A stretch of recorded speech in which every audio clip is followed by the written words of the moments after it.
Hello guys, welcome back. So today we'll be starting with a new topic, that is vertebral column. So what is vertebral column? You can see the picture on the right hand side. This is the vertebral column present at your back. Most of you, I guess, already knows this. Anyways, we'll be doing in detail about the vertebral column. First of all, vertebral column comprises of vertebrae. What does it comprises of? Vertebrae. Now there are 33 vertebrae. I'm giving you the classification of them. As cervical, 7. Cervical means neck area, therefore they are present at the neck area, therefore the term cervical. Thoracic, present at thoracic area, 12 in number, therefore the term thoracic. Lumbar, they are 5 in number, they are the largest and the strongest, they mostly are responsible for our support. You are able to stand, right? This is because of your lumbar vertebrae. Sacrum. These are 5 vertebrae which are joined to form one vertebrae. Coccyx, this is your tailbone, 4 vertebrae joined to form one bone. Okay, that's your tailbone. Now we'll be doing each vertebrae in detail, but before that let me give you a brief view about how a vertebrae look like. So I'm drawing over here. 1 second. So imagine this is a vertebrae. Okay. So fine. I'm drawing it. You're looking at from the top. This body is present on your anterior side. It's present on your anterior side. This is the spinous process. What is this? This is the spinous process. This is present on your posterior side. So this is the posterior side. Now what happens is, if you try to put pressure on your back, in between the midline, okay, on your back, you will feel the difference in vertebrae, right? That is because of the spinous process. Every vertebrae has kind of different spinous processes. We'll be doing them. Just know that the spinous process is used to find difference between two vertebrae. Difference between two vertebrae. Understood? So this is the spinous process present on your posterior side. So basically, if you look at a man, imagine this is a man standing and you're seeing this a lateral view. Remove the body part. This is how the vertebrae is looking. Understood? So now let's move on with the vertebrae. Explain you, right? C7, T12, L5, sacrum, coccyx, 5 plus 4 is, take it as 9. Okay? Then you have to know this thing. This is the body and they are like this. Okay, I forgot to say. And this is actually a hole. This, you see this whole area which I'm shading, this is a hole. And that hole is called as vertebral foramen. What it is called as vertebral foramen. Now from in this will run your in this runs the in this will run the vertebral canal. Now this vertebral canal will inside hold your spinal cord. Okay, vertebral canal which encloses spinal cord. Okay, so few points I am marking them with a star. You must remember at all cost. Understood? Then this vertebral foramen which you are looking, this is also different in different vertebrae. See, this is the foramen which I am talking about. You don't have to worry about the pictures, that you have to draw them. I am adding these pictures so that you understand it, how they actually look like. Okay, put this into your mind, not into your notes. For notes, write the writing part which I am writing. At the very end, I'll be making a very simplified version for you to understand the ligaments. So for now, just understand how a real vertebrae looks like. Okay, so this is the foramen, the vertebral foramen. See, here it has a different shape, in this vertebrae different shape, in this vertebrae different shape. Okay, this will have the vertebral canal in which will be the spinal cord present. Then you need to know there is something called as transverse process. Transverse process, these are the transverse process, this two which you are saying. This is the transverse process. Now what is a transverse process? It is present at the lateral side, just remember this. Okay, and in the cervical vertebrae, this is the transverse process. In the cervical vertebrae, you can see one more hole, right? This hole is called as transverse foramen. What it is called as? Don't write it here right now. I'll be explaining you the cervical vertebrae. There I'll be explaining you this transverse foramen. Now this transverse foramen, when we were doing circle of Willis, I explained you the vertebral arteries will run through this transverse foramen upwards, right? Then these vertebral arteries will merge to form basilar artery. We've done it in circle of Willis video. Okay. So just remember about this, and this is the body. This portion which you see, bodies has such type of holes like pores like structure, very minute. This is the body, and every vertebrae is kept one upon the another, another where the bodies are meeting. So body upon body, body upon body, body upon body of the vertebrae. Understood? And and these bodies, two vertebral bodies are joined by intervertebral disc. Are joined by which? Intervertebral. You might have heard that people say that the disc has misplaced. It has moved, right? So this is the disc they are talking about, intervertebral disc. So this was the brief view. Let me tell you one more thing. I'm adding a very extra point. Nowadays, Croc is asking a lot about the joints. So do remember this, that the intervertebral joint, the joint between the vertebrae, is what kind of joint? It is actually symphysis. It is actually symphysis. Now you have something called as partially movable joints. Okay, don't write the symphysis part. We'll I'll start from the beginning. Wait. So you have something called as cartilaginous joint. So here hyaline cartilage is present, to be precise, cartilaginous joint. Now this is actually partially movable, or it is also known as amphiarthrosis, partially, because it's amphi means half, right? So movable. Now they are of two types, symphysis and synchondrosis. Now this symphysis, it is permanent joint, and this synchondrosis is this temporary joint. Understood? Now what I am telling you here is that intervertebral joint is actually symphysis, but in the option they might sometimes not give you symphysis, then go for synchondrosis. Okay, or if they don't give you synchondrosis, they might also give you, this is also known as amphiarthrosis, they might give you this. Nowadays they are changing the options in this way. They confuse the students like this. Okay, so you might think that the answer should be symphysis, but it is not available in the option, so this question is wrong. No, they might be giving you this related concept of it, so they could give you synchondrosis instead of symphysis. Understood? So this was all about the brief view about the vertebral column. Just remember how many vertebrae were, the sequence of the vertebrae. Now we'll do each vertebrae in detail, starting first with the cervical vertebrae. Cervical vertebrae, so this is the body. No need to draw. Once again I'm repeating, transverse process with transverse foramen. This is transverse foramen. This is the vertebral foramen. This is the spinous process. Okay, now what you have to write, actually this is how a cervical vertebrae look like. No need to draw. Once again I'm repeating. So write down the topic cervical vertebrae. How many number? 7 in number. Okay, now their peculiarities I'm going to write down. They have this bifid spinous process. What is bifid? 1 minute. Normally spinous process is like this in shape, but they have such a structure. You can see in this picture also. This is bifid. This is one. This is two. Okay. So bifid spinous processes. Okay. Exception. C1 vertebrae don't have it. C1 vertebrae. Except C1 vertebrae, everyone have this spinous process. Now there is C7 vertebrae which is very big. C7 vertebrae is longer than other vertebrae. Okay. And sometimes it may not bifurcate. Bifurcate is basically no bifurcation of the spine. Understood? And then you have this transverse foramen present. Now what runs through this transverse foramen? Vertebral artery will run. This was the question in 2021 Scrap paper. Now you should also remember that C1 and C2, they are used for head movement. What happens is, this is C1 suppose, okay, this is C2. C2 has this structure. Okay, this, when you rotate your face towards the left or towards your right, this moves over here or this will move over here. So it is, so C2 is named as axis and this is named as atlas. Remember the name as well. Axis is C2, giving an axis kind of thing through which your head will be able to rotate it from left to right. Understood? Then remember, they have triangular vertebral foramen. They have triangular vertebral foramen. You can see in the picture. Triangular vertebral foramen. If you want, draw this very simplified version, draw the body.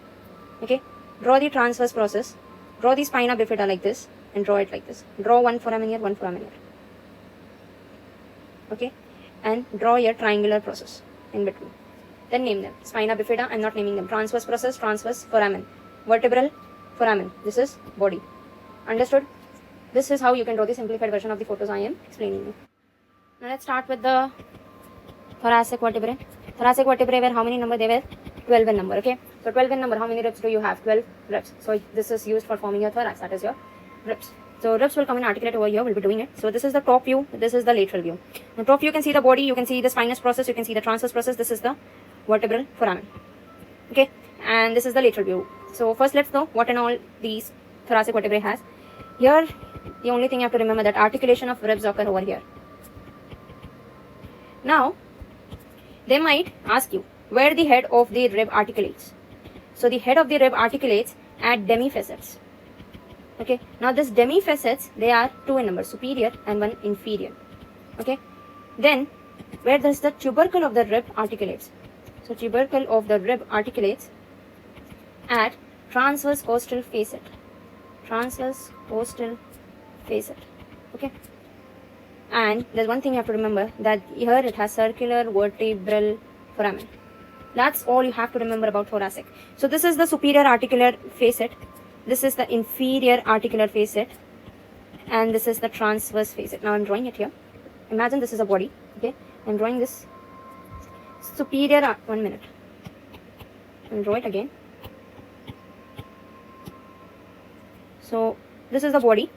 You have superior articular facet, you have something called as inferior articular facet, transverse facet, and draw this. This is what is spinous process, like this you can draw. So whatever is important, you should draw only that part, and draw somewhere over here the circular vertebral foramen. So this is circular vertebral foramen. This is the superior articular facet, the inferior articular facet, and this is the transverse costal facet. Understood? No need to draw, I guess writing part is enough for you to remember them very well. Okay, now starting with the lumbar vertebrae, the largest body. These have the largest body, so write down the lumbar vertebrae first of all. How many number? 5 in number. Main work function is supports your weight. What it does? Supports your weight. Now it has the largest body among all the vertebrae, and this body is actually kidney shaped. You can see in the picture, right? So this is actually which shape? Doesn't your kidney have such a shape, right? So it is kidney shape.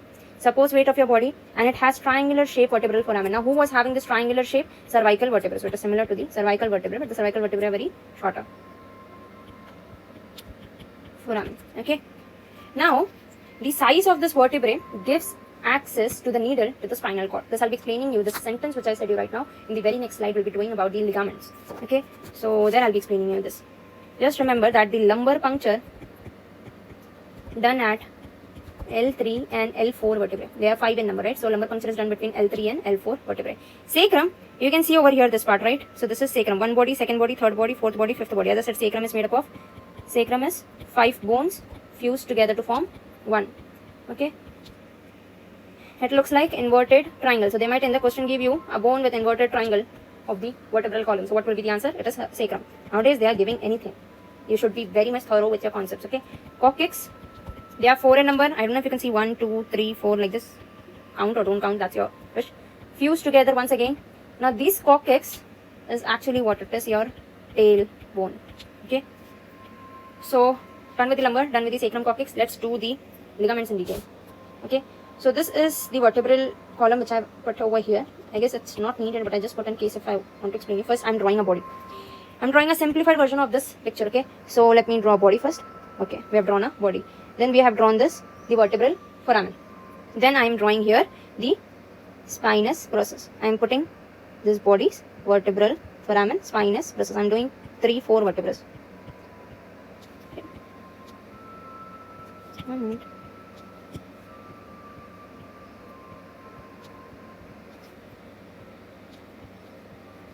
Okay, now draw like this only along with me.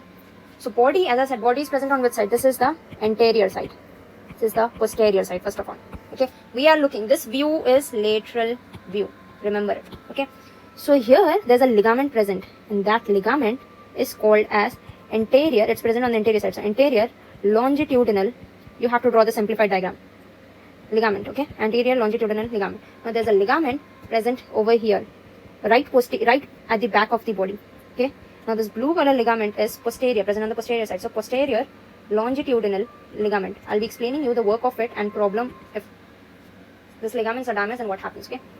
And there's this ligament. I'm drawing it with green color. Okay. So this green color is the ligament flavum or yellow ligament. Now ligament flavum or yellow ligament. Flavum means yellow, so it's yellow ligament. Okay. Wait a second. Ligament flavum. Flavum means yellow. Okay. Now, there's one thing I wanted to explain you when we were doing the lumbar vertebrae. Consider this to be lumbar vertebrae. What it is? This is lumbar vertebrae. This is L2, L3, L4 and L5. Consider L1 I'm not drawing. Now, we have to perform a lumbar puncture.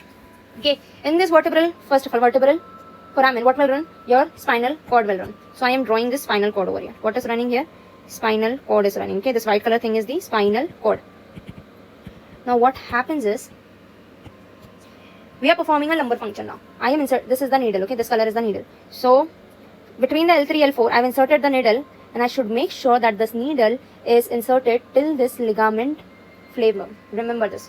So, they ask you the question that we have done a lumbar puncture, till what ligament should the needle penetrate? So, the needle should penetrate till ligament flavum. Okay. And when we were doing meninges, I told you that we take CSF from which space? Which meninge? Subarachnoid space, right? Penetrate till ligament flavum. So here it is, ligament flavum. So this is the point that you must remember at all cost. The lumbar puncture site also you should remember at all cost. Okay. So this was all about it. Now let's me explain you this ligaments. So write down the ligament, this part also, ligament, 2 in number, anterior, posterior, 3 in number, and yellow ligament, this time I'm writing yellow. Anterior, this prevents hyper extension. Posterior prevents hyper flexion. Now what is extension in this? Okay, extension is this moving more inwards, getting like this. Okay, this is extension, normal. This is highly extended. Flex this is normal, but it is highly flexed. So draw this also, this is normal. Like here you can see in this diagram, this is actually flexed. If I draw it like this will be hyper flexed.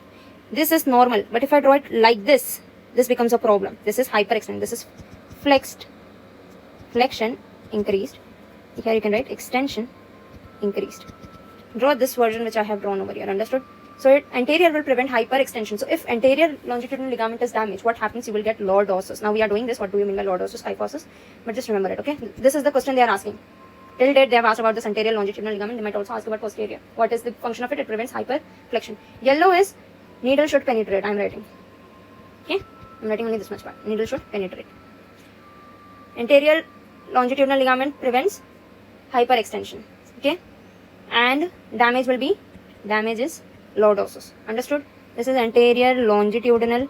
This is posterior longitudinal. This is yellow ligament. Okay? Now let's do this kyphosis and stuff. This is the healthy vertebrae. We are looking at from the back. Okay? Straight. But if you see a person with this is called hunchback. What is this called? This is called hunchback.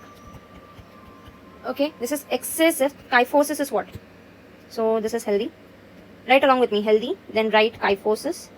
Now what is kyphosis? Write the meaning. Draw this diagram first, then write the meaning of it. Kyphosis is excessive thoracic curvature. Excessive thoracic curvature.